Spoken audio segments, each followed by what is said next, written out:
Hey everyone, this is Sorta Like 5, bringing you my very first video review.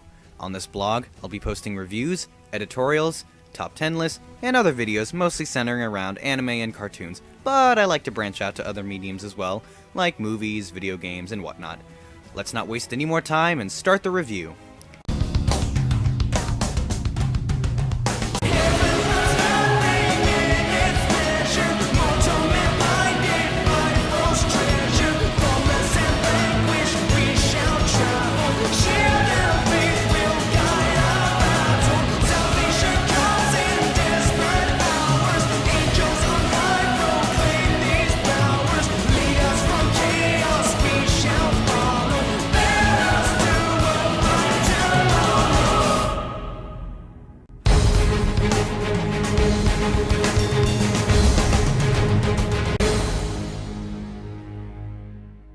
In the not-too-distant future, new virtual reality technology called Nerve Gear has made it possible for gamers to fully immerse themselves into their games. And the newest game that everybody wants to get their hands on is Sword Art Online, an MMORPG created by the inventor of the Nerve Gear itself. Beta testers of the game have given it high praise, one of those beta testers being our main character, Kirito. Everything seems to be going well until the players realize something is missing from their menu screens: a logout button. Suddenly, all of the players are teleported to the main plaza, where they are greeted by the creator of the game himself, Akihiko Kayaba. He explains that the missing logout button is not a mistake, but was intended to be in the game from the very start. From now on, players cannot leave the world of Sword Art Online until someone beats the final boss at the top floor of the game, which beta testers couldn't even get close to. Not only that, but if the players die in the game, the nerve gear they're wearing will flood their brains with microwaves, killing them in the real world as well. And any attempt by the outside world to remove the nerve gear by force will result in the same. Now, the players must learn to survive in this world and fight through all 100 floors if they hope to return to the real world. There's action, romance, drama, sword fights, and all that good stuff. So, with an awesome setup like that, what could possibly go wrong? Ugh, we'll get to that later. Let's start off by looking at our main character, Kirito. As a side note, I'll try not to throw out too many spoilers in this review. There will be a few here and there, but I'll try to keep them to a minimum. As both a beta tester and a video game fanatic, Kirito's knowledge and skill far surpasses that of other players, making him one of the strongest players in the game, even though he is only a solo player. Because of this, he's labeled by many players as a beater, someone who's essentially cheating by knowing so much about the game. As characters go, he's okay. My main gripe with Kirito is that he's really not all that interesting, and it's mostly due to a lack of any clear faults or weaknesses. Sure, he tends to be a loner, but he has friends and allies, and he does recognize the limits of being a solo player. Does he make mistakes? Sure, but when he does, they're either not his fault, or don't really make any sense to begin with. For example, there's a part in the story where, oh yeah, spoilers, Kirito lies about his level and joins a guild of lower-leveled players. While training, they encounter a secret room with a treasure chest that Kirito doesn't remember from the beta. He realizes it's a trap and tries to warn them, but the room is locked down and flooded with high-level monsters, killing everyone except Kirito. The guild leader blames Kirito for what happened, saying that a beater had no right to join their guild. But how is what happened his fault? He didn't know about the room, and they were training in a place that they weren't used to, which Kirito had advised against. So how is any of it his fault? Was it because his level was higher than theirs, which attracted those higher level monsters? Maybe, but that's never clearly stated or explained. Oh, did I forget to mention that the show has a tendency of doing that? Like how they hint at the fact that there's a stigma against beaters, but that goes absolutely nowhere. Or how the players apparently don't feel pain for being hit, yet we constantly see them scream and cringe when they are sliced by a sword. And seriously, why the hell did Kirito lie about his level in the first place? He didn't lie to join the guild, he was asked about his level before he was even asked to join. Ugh. I digress. All that being said, Kirito is, however, a likable character. He's kind and has a fun personality, and the emotional stuff he goes through does evoke empathy. When something bad happens to him, you really feel bad for him. And when something good happens to him, you feel good as well. You also admire his drive and determination. Kirito will fight for both what he believes in and the people he cares about. On the whole, he's a genuine, caring, good person. I just wish we got more of a character and less of a role model. How about the other characters? Asuna is, and I don't think I'm giving anything away here, a good romantic interest, and actually serves as one of the more dynamic characters in the show. At the beginning, all she cares about is survival and escape, but through her experiences with Kirito, she starts to see that maybe this world isn't all that bad. Even though this place is a prison, maybe there is something good to be seen in it, maybe even someone. On top of that, the romance between her and Kirito is developed and never feels forced. The two play off of each other very well, both in personality and in combat. Seriously, watch these two in action. It's awesome. Then again, I can see some people not really liking the romantic parts as they do dedicate several episodes to it, just as the story is about to go somewhere, but I didn't mind it, and even if you don't like the romance, you can appreciate her character. She carries herself with more pride and intimidation than Kirito does, but she also has a good heart and displays a deep level of kindness and caring. And thank goodness she never falls victim to that stupid damsel in distress stereotype many female leads in shonen do. Not yet. I'm saving you for last. As for the other characters, they're alright. Nothing much to say on their part, as there's not much emphasis placed on them. Many of them have their own one-episode arc, but like I said, the focus mainly stays on our two main leads. There is, however, one side character that does stand out among the rest, and without spoiling too much, the story arc with her is very good, and it's definitely a tearjerker. Psst, it's the girl in the opening credits. No, not that one, not that one. There we go. Wow, there's a lot of chicks in this anime, isn't there? In terms of plot, SAO pulls it off well. Most of the early episodes consist of different important events in Kirito's life during the game, that spread out across a span of 2 years. Wait, what? 2 years? There have been 8 episodes, and 2 years have passed within that time? How many episodes are there? 25? Are you kidding me? How many episodes are they in the game? 14? So what happens in the remaining 11? Get it off screen! All joking aside, this choice actually works out alright, and makes the story feel less like a movie or novel and more like someone's journal, a sort of collection of vignettes that all tie together.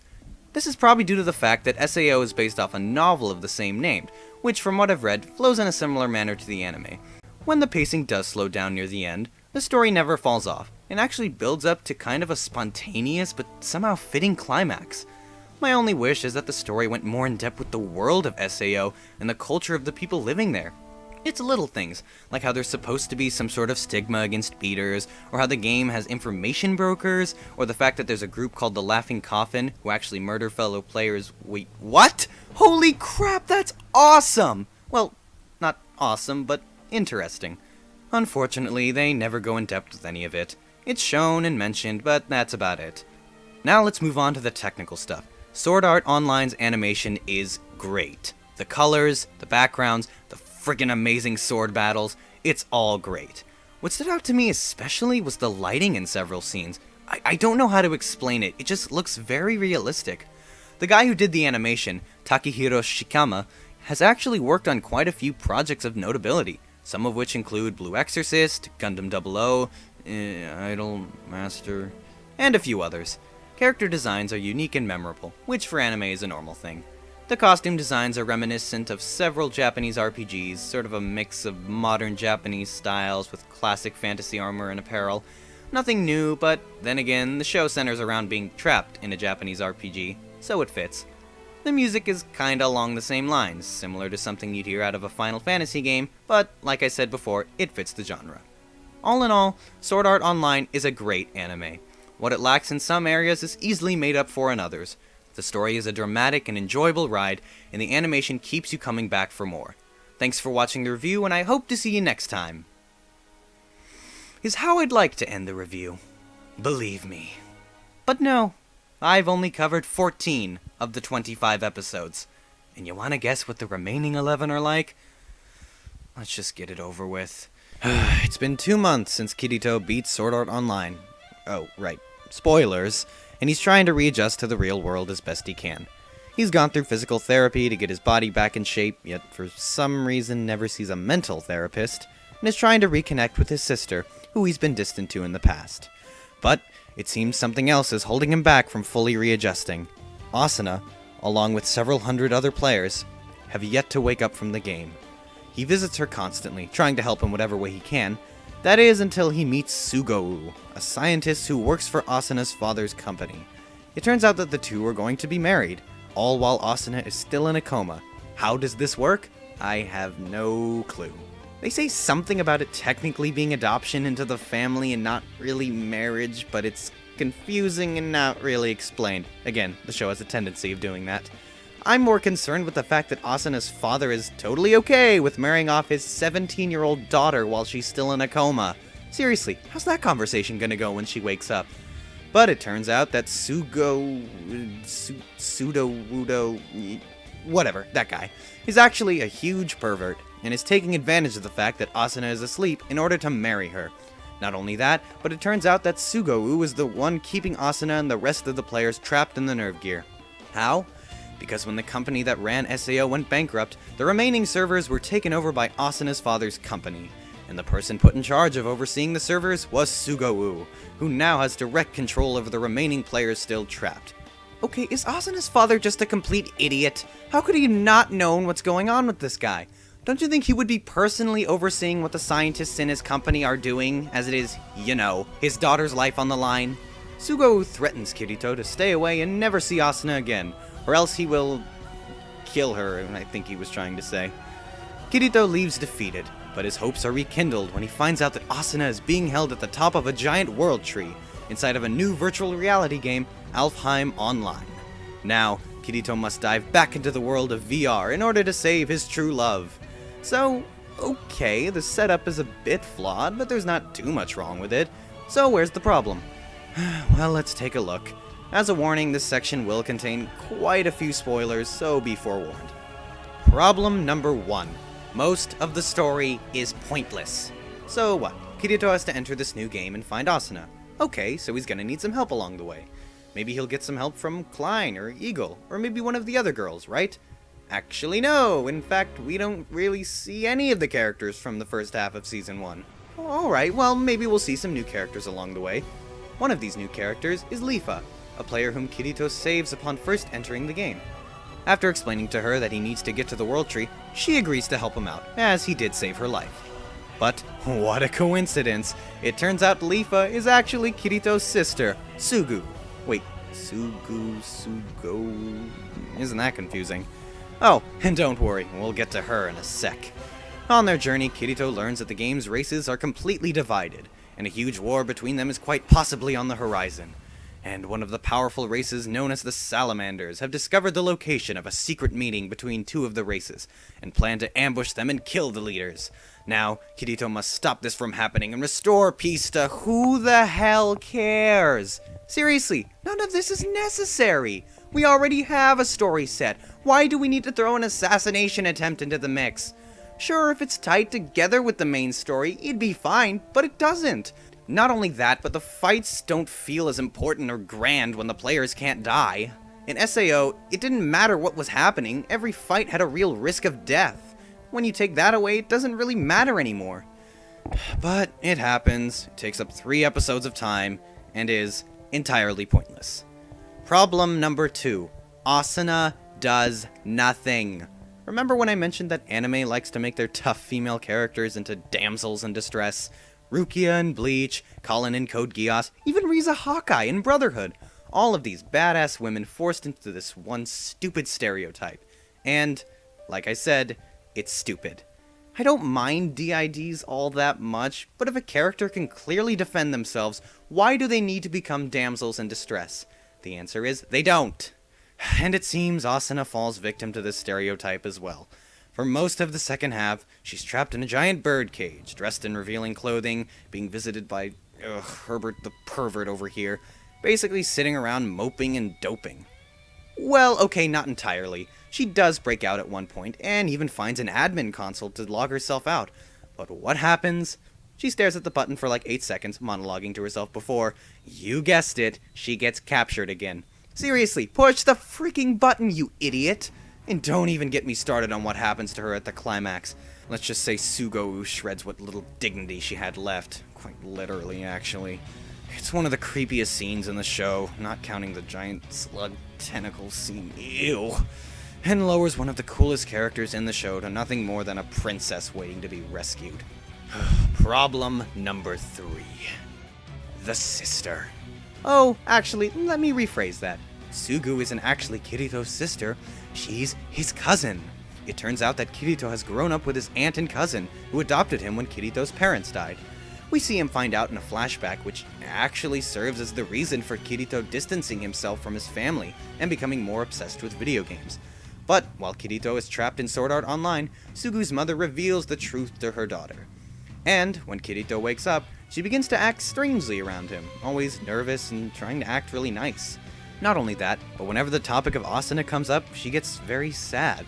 Okay, so she's obviously trying to repair the relationship with her brother, but feels a little awkward around him, and the topic of Asuna makes her think of when he was trapped in Sword Art Online, thus bringing back bad memories. Right? Nope, she's in love with him. Yep, no reason, no explanation as to why, she's just in love with him. Her cousin, whom she grew up with, whom she thinks of as a brother. What? Why? Why do we need another pointless love interest? Especially if that love interest is Kirito's sister. Yeah, I don't care if they're actually cousins. They grew up together.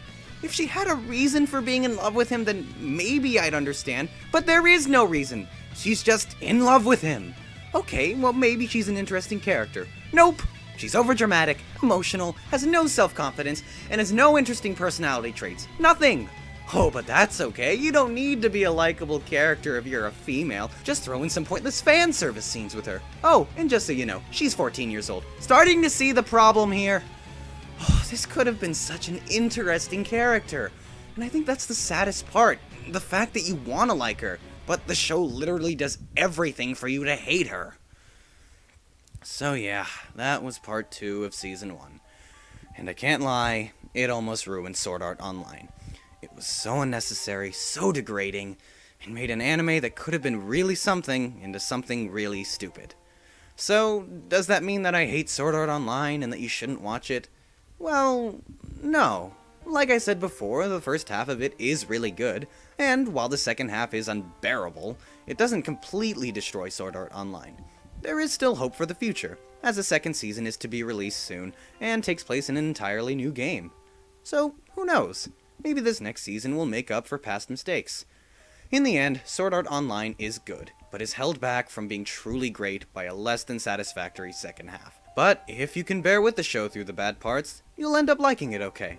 Thank you for watching the review, and I hope to see you next time. This is Sorta Like 5, saying sayonara, anime fans.